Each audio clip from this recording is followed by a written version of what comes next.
এবার রাঁধুনির সৌজন্যে ত্যাগের মাসে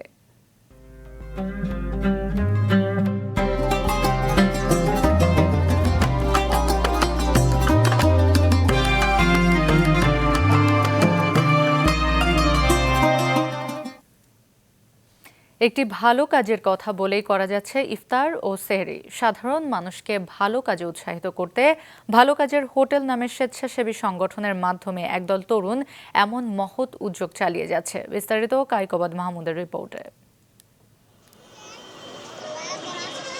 পথশিশু, ছিন্নমূল, অসহায়, ভবঘুরে সহ দরিদ্র মানুষরা ভালো কাজের হোটেলের অতিথি।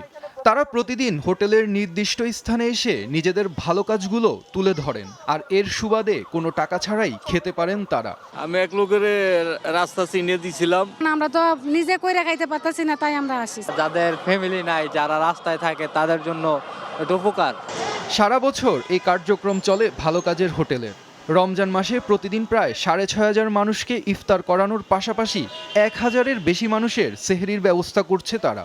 সংগঠনটির প্রায় 4,000-এর বেশি সদস্যের দৈনিক 10 টাকা চাঁদা এবং শুভাকাঙ্ক্ষীদের সহযোগিতায় চলে এই কার্যক্রম। স্বেচ্ছাসেবক হিসেবে কাজ করেন শিক্ষার্থীরা। আমার ভালো লাগার জায়গা এবং ভালোবাসার জায়গা দেখেই আমি এখানে আসি। এবার ইনশাল্লাহ আমাদের টার্গেট আছে 2,10,000 মানুষের ইফতারের আয়োজন করার। সংগঠনটির চাওয়া ক্ষুধামুক্ত এবং ভালো মানুষের একটি সমাজ গঠন।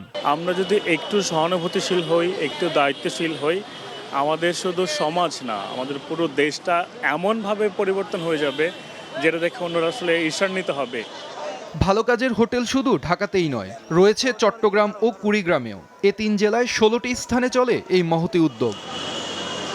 কায়কোবাদ মাহমুদ, মাছরাঙা সংবাদ, ঢাকা।